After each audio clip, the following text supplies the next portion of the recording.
एक लड़की को मर्डर के जुर्म में जुवेनाइल जेल में डाल दिया जाता है, जहां फीमेल कैदियों के साथ कुछ भी कर सकते हैं। और आज हम एक्सप्लेन करने वाले हैं जेल बेट। मूवी की शुरुआत में हम एना को देखते हैं जो चेलो प्ले कर रही होती है। इतने में उसके स्टेप डैड अंदर आते हैं, जिन्हें देखकर वो सहमी हुई सी लगती है। वो एना के पास बैठ जाता है और उसे टच करने लगता है। ये सब एना को बिल्कुल भी अच्छा नहीं लगता और फिर वो एना के साथ ज़बरदस्ती करने लगता है और उसके कपड़े उतारता है। एना अपने पैरों से उसे धक्का देती है और पीछे की तरफ गिरने की वजह से उसके गले में कुछ चीज़ घुस जाती है और वो मर जाता है। और अगले ही सीन में हम एना को कोर्ट रूम में देखते हैं, जहां जज उसे 4 साल 9 महीने की सज़ा सुनाती है।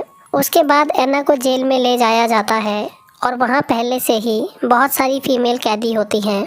वहां उनके कपड़े उतारकर उन्हें चेक किया जाता है और फिर हम वहां के वार्डन फ्रैंक को देखते हैं, जो उन्हें कुछ बातें मानने के इंस्ट्रक्शंस देता है। और फिर एना को उसके सेल में डाल दिया जाता है, जहां पहले से ही एक कैदी जीनी मौजूद होती है। फिर रात को जब एना सो रही होती है तो जीनी उसे ऊपर से देखने लगती है और एना को देखकर खुद को सेड्यूस करने लगती है। फिर अगली सुबह एना बाहर जाती है और वहां कोडी नाम की एक कैदी उसके पास आती है। वो एना को अपनी गैंग में शामिल करना चाहती है, लेकिन एना उससे बात नहीं करती। कोडी उसे जेल के बारे में वार्न करती है और फिर चली जाती है। थोड़ी देर बाद जब एना सफाई कर रही होती है तो कोडी की गैंग आकर उसे एक रूम में ले जाते हैं और उसे मारने लगते हैं और कहती है कि ये मुझे डिसरिस्पेक्ट करने की सज़ा है। जिसके बाद एना को जेल डॉक्टर जेन के पास ले जाया जाता है, लेकिन कोडी के डर से वो किसी को कुछ नहीं बताती। जेन उससे कहती है कि ये जगह सही नहीं है और तुम्हें अपना ख्याल रखना होगा, और अगर तुम्हें कुछ भी ठीक ना लगे तो तुम वार्डन फ्रैंक से जाकर इसके बारे में बात कर सकती हो। वहाँ से जाने के बाद एना फ्रैंक के पास जाती है और कहती है कि मैं बस अकेले रहना चाहती हूँ। तो फ्रैंक कहता है कि मुझे पता चला तुम्हारे इंसिडेंट के बारे में। वो एना की फाइल्स देखता है और कहता है कि तुम बहुत टैलेंटेड हो और हमारे एनुअल टैलेंट शो में चेलो प्ले कर सकती हो, और अगर तुम्हें मुझसे प्रोटेक्शन चाहिए तो तुम्हें मेरी कुछ ज़रूरतों को पूरा करना होगा।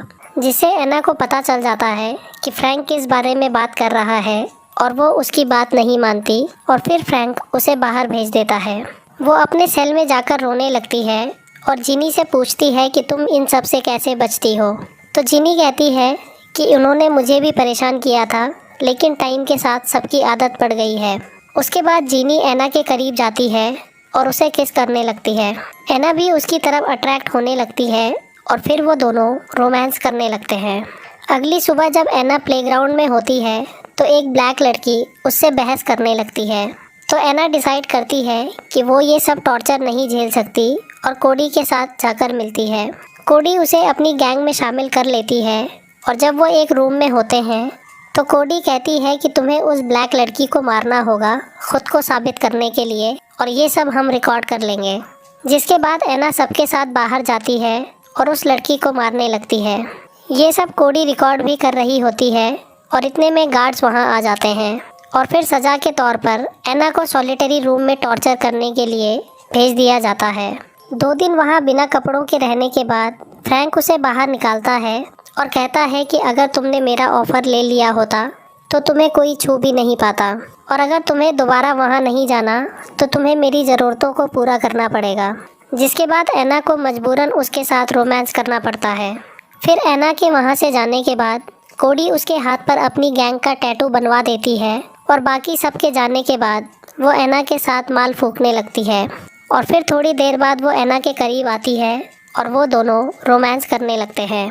कुछ दिनों बाद एना की मॉम उससे मिलने आती है और कहती है कि तुमने उसे क्यों मारा, वो तुम्हें अपनी सगी बेटी की तरह प्यार करता था। तो एना कहती है कि वो हर रोज़ मेरे साथ ज़बरदस्ती करता था और ये बात तुम भी जानती हो। ये सुनकर एना की मॉम उस पर गुस्सा हो जाती है और ये कहकर चली जाती है कि तुम यहीं रहने लायक हो। और उसकी मॉम के जाने के बाद फ्रैंक एना को फिर से अपने ऑफिस में बुलाता है और फिर से उसके साथ रोमांस करने लगता है। उसके बाद एना गुस्से से कोडी के पास जाती है और उसके साथ माल फूकने लगती है, लेकिन कोडी कहती है कि ये सब फ्री में नहीं आता और तुम्हें इसके पैसे देने होंगे। लेकिन एना के पास पैसे नहीं होते और कोडी उसे बाहर भगा देती है। फिर अगले दिन एना कहीं से पैसे लाती है और बाहर 2 लड़कियों से नशे का इंजेक्शन लगवाती है, जिसके बाद उसे होश नहीं रहता और जब वो अपने रूम में होती है तो कोडी भी वहाँ आ जाती है। कोडी उसे इस सब के लिए वार्न करती है, लेकिन एना उसके मुंह पर थूक देती है और फिर कोडी उसे अपनी गैंग से बाहर कर देती है।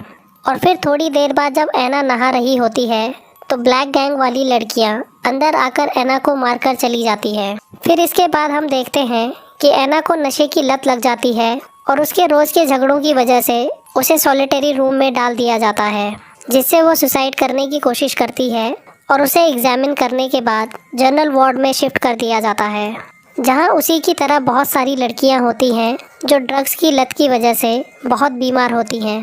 कुछ दिनों बाद एना की मॉम फिर से उससे मिलने आती है और एना कहती है कि वो अब मर गया है और तुम्हें अब डरने की ज़रूरत नहीं है। तो एना की मॉम को पछतावा होता है और कहती है कि मुझे माफ़ कर दो क्योंकि तुम मेरी वजह से यहाँ हो, लेकिन मैं तुम्हारे लिए एक लॉयर करूँगी और तुम्हें यहाँ से बाहर निकालूंगी।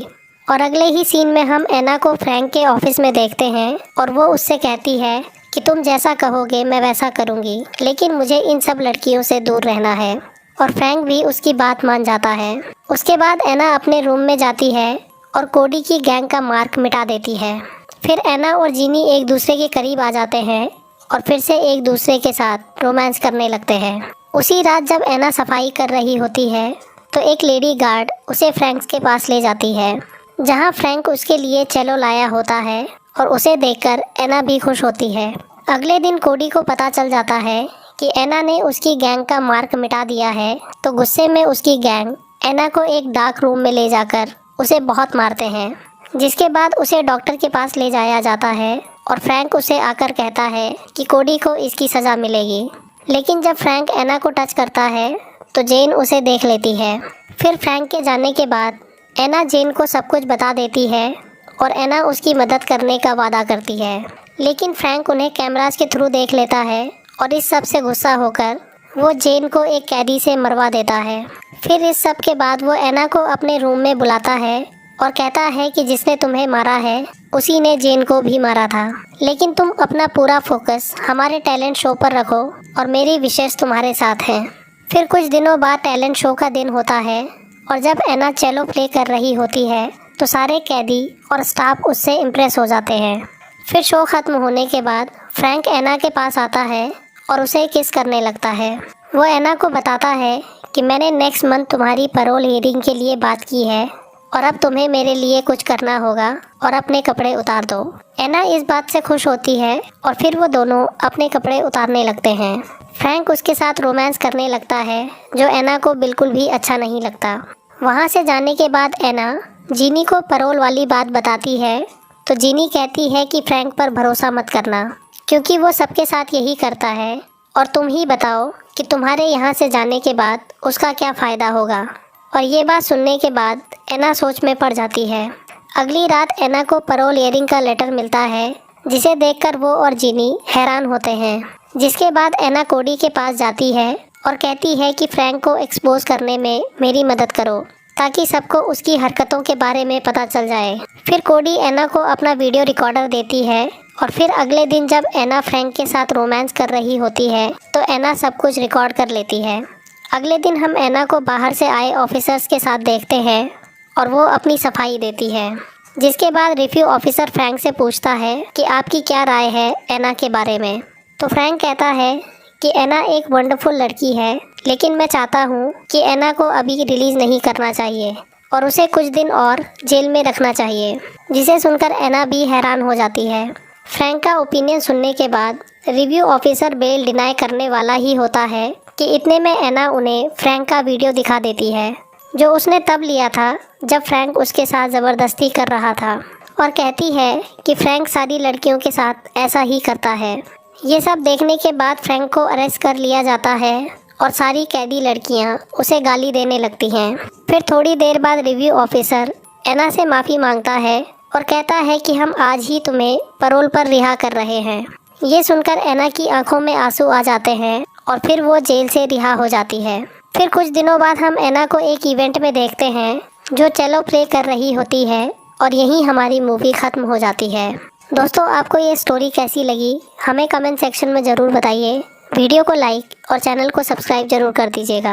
हमारे टेलीग्राम चैनल को भी ज्वाइन कर लीजिएगा, जिसका लिंक आपको डिस्क्रिप्शन में मिल जाएगा। Thanks for watching.